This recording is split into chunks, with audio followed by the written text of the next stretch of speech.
Hello friends, कैसे हैं आप? आशा बहुत अच्छे से होंगे। आज फिर मैं क्लास 9 के एनसीईआरटी के बुक से हिस्ट्री से lesson number 1 the French revolution से इंपॉर्टेंट फैक्ट्स लेकर के आया हूँ। मेरे पिछले वीडियोस में मैंने आपको इसी चैप्टर से संबंधित कुछ टर्म्स, कुछ फैक्ट्स बताए थे। आशा है वो आपकी पढ़ाई में बहुत उपयोगी साबित हुए होंगे। आज फिर मैं आपके लिए इसी चैप्टर से कुछ और इम्पॉर्टेंट फैक्ट्स लेकर के आ रहा हूँ। आशा है वो भी आपके लिए उपयोगी होंगे। लेकिन वीडियो शुरू करने के पहले आपसे फिर से एक गुजारिश है कि आप वीडियो को सब्सक्राइब कर लें, शेयर कर लें, लाइक कर लें और पढ़ाई के दौरान वही पुरानी बात कि आप अपने साथ एक नोटबुक रख लें, एक पेन रख लें और इम्पोर्टेंट चीज़ को लिखते चलें, जिससे कि आपकी पढ़ाई में सहायता मिल सके। तो चलिए वीडियो शुरू करते हैं। France becomes a constitutional monarch. What you mean by constitutional monarch and what is the difference between monarch and constitutional monarch? इसको समझ लें। मोनार्क मतलब the rule by a king और emperor. Monarch means the rule by a king और emperor. राजतंत्र किसको कहेंगे? तो जहाँ राजा या सम्राट का शासन होता है उसको मोनार्क यानी राजतंत्र कहेंगे। अब यहाँ पर है कॉन्स्टिट्यूशनल मोनार्क। यह भी मोनार्क है लेकिन कॉन्स्टिट्यूशनल।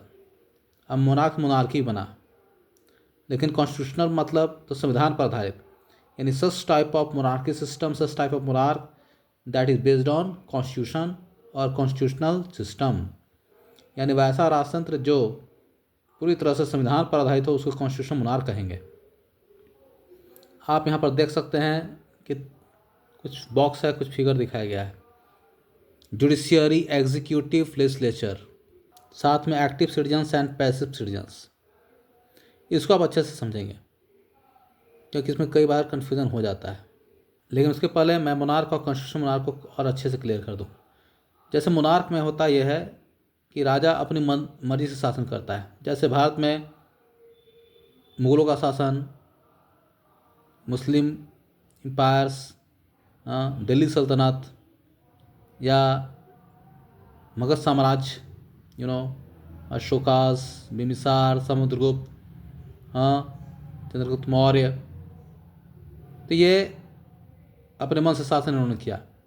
हाँ, इसमें से कुछ अच्छा शासन भी हुआ तो कुछ खराब भी शासन हुआ। कुछ को लोगों ने पसंद किया और आज भी पसंद करते हैं, आज भी नाम लेते हैं अच्छे के लिए, अच्छाई के लिए, और कुछ का नाम लेते हैं उनकी बुराई के लिए। तो इसको हम पूरी तरह से कॉन्स्टिट्यूशनल नहीं कहेंगे बल्कि सिर्फ मोनार्क कहेंगे, यानी राजतंत्र या राजतंत्रात्मक शासन।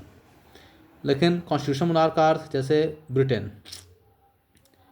ब्रिटेन में राजा रानी आज भी हैं, क्योंकि वहाँ डेमोक्रेसी तो है लेकिन साथ में मोनार्क भी है, यानी डेमोक्रेटिक मोनार्क वहाँ पर है।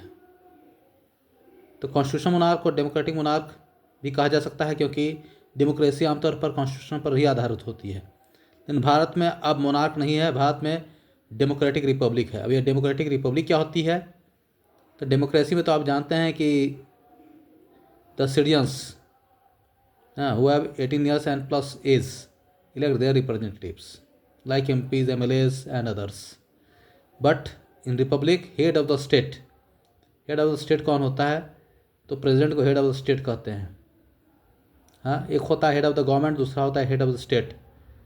तो हेड ऑफ द स्टेट यानी जिसके नाम से देश चलता है और जिसके नाम से शासन चलता है, ये दो। तो देश चलाने वाले या शासन करने वाले, आमतौर पर आम धारणा है कि हमारे यहाँ जो नियम होता है उसमें प्रधानमंत्री का ही नाम आता है, लेकिन एक राष्ट्राध्यक्ष होता है। हाँ, राष्ट्राध्यक्ष यानी राष्ट्र का हेड, जो राष्ट्रपति हमारे यहाँ होते हैं, और उनको चुना जाता है 5 साल के लिए, यानी वे चुन करके आते हैं, ना कि राजतंत्र पर आधारित होते हैं, यानी उनका चुनाव होता है हर 5 साल के लिए या 5 साल पे। लेकिन राजतंत्र में यानी मोनार्क सिस्टम में चुनाव नहीं होकर के डायनेस्टिक सक्सेशन यानी वंश परंपरा पर आधारित होता है, यानी वंश में 4 फादर्स यानी ग्रेट ग्रैंडफादर, फिर ग्रैंडफादर, फिर फादर, तब सन, जैसा कि ब्रिटेन में है। तो हमारे यहाँ पहले ऐसा था, आज़ादी के बाद यानी हमारे जब कॉन्स्टिट्यूशन लागू हो गया उसके बाद ऐसा नहीं है। I think it is clear now.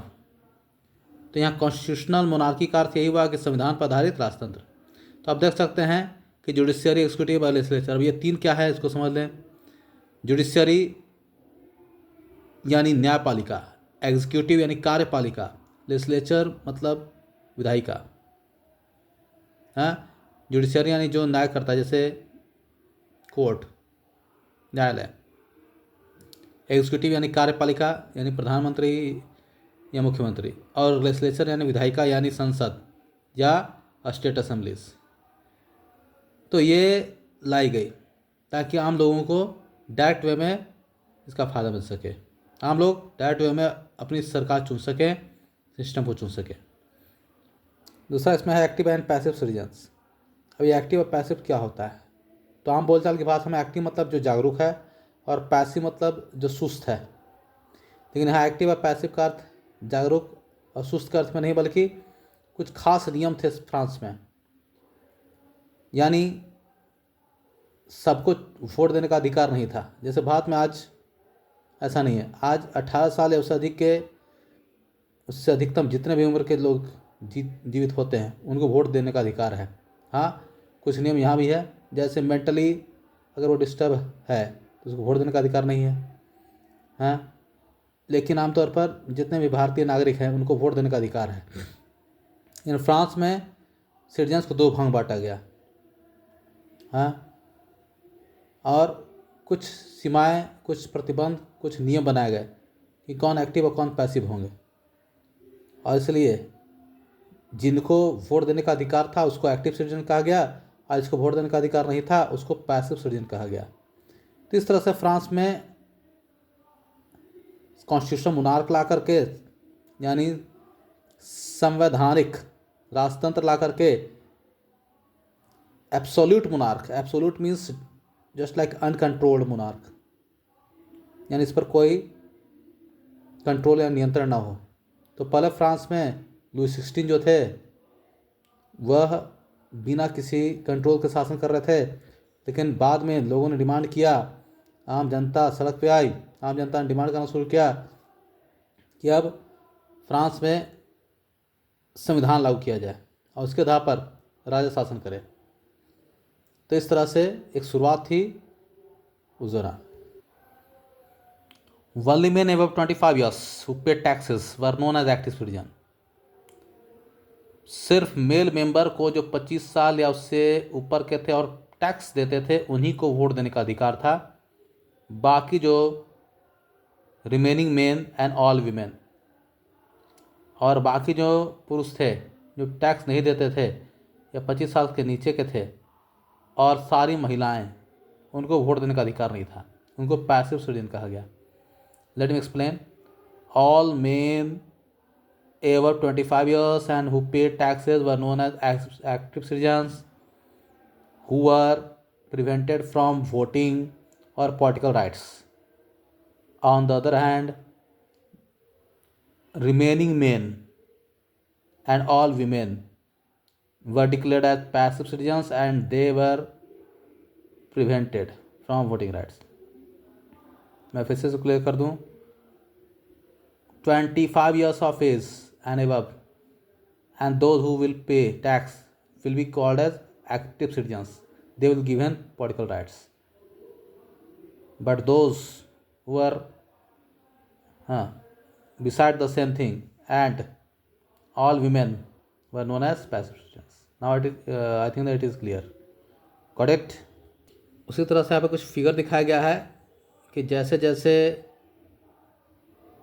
संविधान का निर्माण होने लगा, जैसे जैसे लोग जागरूक होने लगे, as people became active, as people become aware, as people became alert, now there was different types of systems. अब यहाँ पर राइट ऑफ अ मैन बताया गया कि आम लोगों को क्या क्या अधिकार दिए जाने थे। जैसे भारत में संविधान बना तो आम लोगों को कौन कौन से अधिकार मिलने थे, उसी तरह से वहाँ भी कुछ अधिकार थे जिनको मिलना चाहिए था। So till now we can say that now France was the French people were just leading towards making their own constitution, their own rules and regulations, their own systems by replacing an absolute monarch. तो आज के video में इतना ही। अगले video में मैं फिर आपके लिए कुछ इंपॉर्टेंट चीज़ देके आऊँगा ताकि आप और अच्छे से पढ़ सकें। Till then, goodbye.